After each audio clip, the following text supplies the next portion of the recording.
ఏలూరు జిల్లా జంగారెడ్డిగూడెంలో టీడీపీ నాయకులు నూతన సంవత్సర వేడుకలను ఘనంగా నిర్వహించారు. చింతలపూడి నియోజకవర్గ టీడీపీ యువ నాయకుడు బొమ్మాజీ అనిల్ కుమార్కు పలువురు టీడీపీ నాయకులు నూతన సంవత్సర శుభాకాంక్షలు తెలిపారు. ఈ సందర్భంగా భారీ కేక్ కట్ చేశారు. చింతలపూడి నియోజకవర్గ నలుమూలల నుండి టీడీపీ నాయకులు తరలిరావడంతో టీడీపీ శ్రేణులను నూతన ఉత్సాహం నెలకొంది.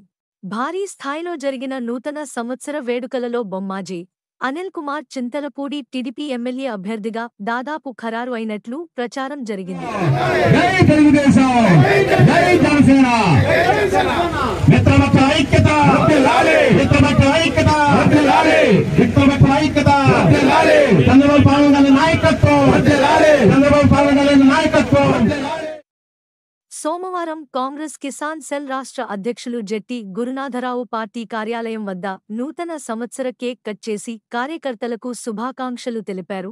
ఛాంబర్ ఆఫ్ కామర్స్ ఆధ్వర్యంలో నిర్వహించిన నూతన సంవత్సర వేడుకలు ఘనంగా జరిగాయి. వ్యాపారులు ఏలూరు జిల్లా పార్లమెంట్ వైసీపీ మహిళా అధ్యక్షురాలు వందనపు సాయిబాల పద్మకు పలువురు శుభాకాంక్షలు తెలిపారు. ఈ కార్యక్రమంలో జంగారెడ్డిగూడెం ఛాంబర్ ఆఫ్ కామర్స్ అధ్యక్షులు వందనపు వెంకటేశ్వరరావు, జంగారెడ్డిగూడెం వర్తక సంఘం అధ్యక్షులు ఉప్పల గంగాధర్ తదితరులు పాల్గొన్నారు.